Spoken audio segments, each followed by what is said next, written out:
Avete voglia di coccolarvi con una ricetta buona e sana allo stesso tempo? Allora dovete assolutamente provare queste cotolette al forno con prosciutto e formaggio cremoso. Sono davvero buonissime e per prepararle ci metteremo davvero 2 minuti. Sono così buone e golose che non ci crederete che non sono fritte. Infatti le faremo al forno con una goccia di olio. Prendiamo un piatto e sbattiamo un uovo con un pizzico di sale. Tuffiamoci all'interno le nostre fettine di pollo.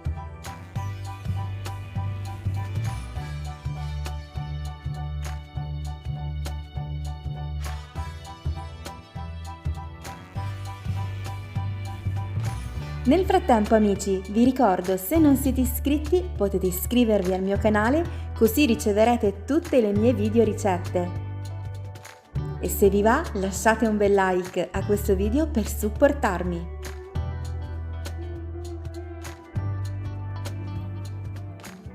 Dopo aver bagnato le fettine di pollo con l'uovo, le andiamo ad impanare con il pangrattato. Vi consiglio di utilizzare questo pangrattato di mais perché è davvero buonissimo.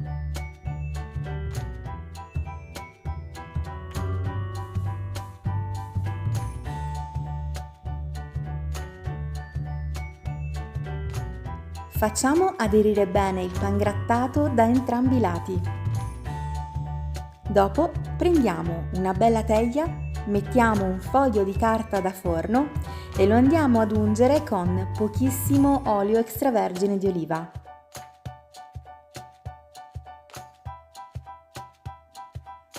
Adagiamo quindi le nostre cotolette di pollo.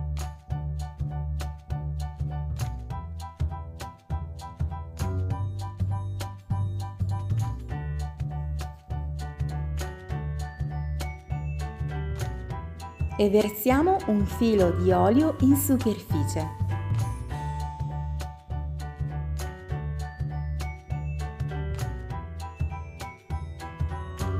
In questo modo le nostre cotolette di pollo verranno buonissime, come fritte ma con poco olio. Inforniamo in forno preriscaldato a 230 gradi per 15 minuti circa. Potete utilizzare il forno ventilato. Poi 5 minuti prima della fine della cottura le andiamo a rigirare.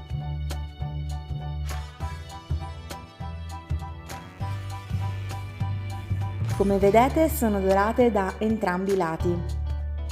Le togliamo dal forno e le farciamo con prosciutto cotto e una fettina di sottiletta oppure provola o scamorza, quello che più preferite. Io ho utilizzato le sottilette cremose. Le andiamo a rimettere in forno giusto 2 minutini per far sciogliere il formaggio filante e guardate quanto sono belle.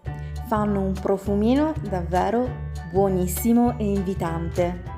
Un salvacena perfetto che piace tantissimo sia ai bambini che ai grandi.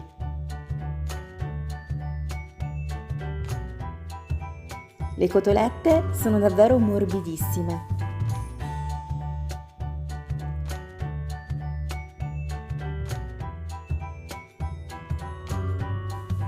Guardate come fare a resistere.